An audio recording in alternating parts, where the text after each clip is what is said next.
How goes it, guys? Hey, Jason. Come on in. Great to meet you. Pleasure. Devin Eastland and Paul Winnicke were tapped to check out Jason's collections. And perhaps it's no surprise that an author like Jason Reynolds would seek out the works of other acclaimed writers. This Langston Hughes letter is a special piece to me.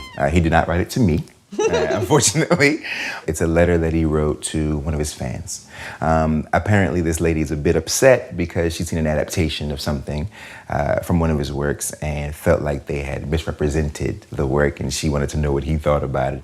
And he responded, which I thought was really kind of him. And I bought it because I was looking for Langston ephemera. I wanted to see some correspondence. I wanted to see his hand in real life, as you can see. He's got a beautiful, beautiful signature. Perfect signature, A1 penmanship. And so that's just a gem in my collection. And then we have Claude Brown's Manchild in the Promised Land. And this is a big deal for me, one, because it's Claude Brown, but two, because it's an advanced reader copy. So it's actually not the finished version of the novel. It's the promotional version for review, which I find to be even more special as an item. And then the book itself, of course, for those who don't know, Claude Brown is pretty much a hero as it pertains to Black literature. He's our guy, one of our many guys.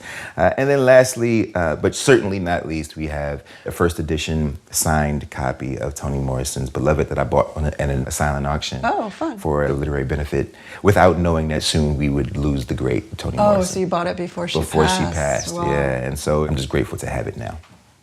The Langston Hughes letter is really interesting. He's talking about his play Mulatto that was produced in Cleveland. He mentions Karamu House, Yeah. the oldest multicultural theater in the country that does African American and other multicultural productions of plays. It was founded in 1917. The play was adapted for Broadway, but they changed it. Right. Okay. They added straight out sexual assault. They sensationalized it. The other thing that's interesting is he has a short story called Father and Son that scholars say is the basis for the play. And this letter confirms that, since Father and Son is the last story in the book, The Ways of White Folks. So it's got like this gem in there, which makes It's like the secret history. This is what's so fun about collecting things like that. And I think you did a really good job. I love that. In the middle, we have Manchild in the Promised Land, which is such an important book. And I noticed, too, that he actually dedicates it to Eleanor Roosevelt. Yep. Set up this reform school that he had to go to. Yep. The advanced reader copy, whenever a publisher is going to publish somebody's book for the very first time, they're taking a risk on that person. They don't know if it's going to sell, right? It's like a shot in the dark. This man is writing in a very frank way about some very tough life situations that were occurring in Harlem. He's born in the 30s, so It's rough. Yes, and it's like how many books at that time were published that used his approach to language and storytelling. And the Toni Morrison is amazing. And I want people to also collect Toni Morrison. Please. First of all, there's the wonderful signature. The other thing we need to look at is the copyright page. There are sometimes codes and things. This one is very straightforward. It says first edition. The other thing we watch out for, the book club copy doesn't have, there's a little blind stamp of the publisher. It's the little borzoi, it's a little dog.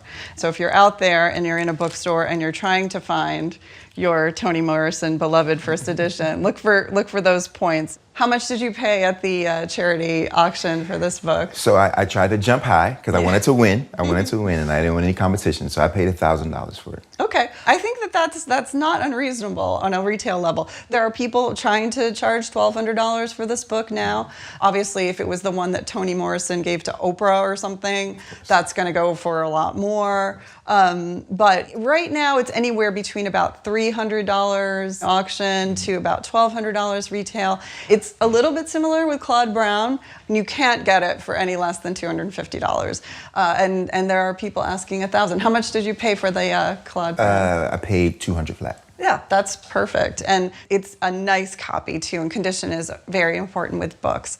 The Langston Hughes letter, because it has good content that's scholarly and related to his work, I think if I was estimating for auction, I would say $2,000 to $3,000.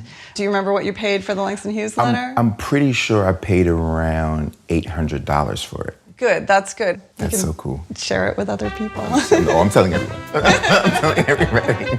That's excellent. Well, thank you so much. Thank you so much. Jason Reynolds has another collecting passion that we'll get back to in a bit.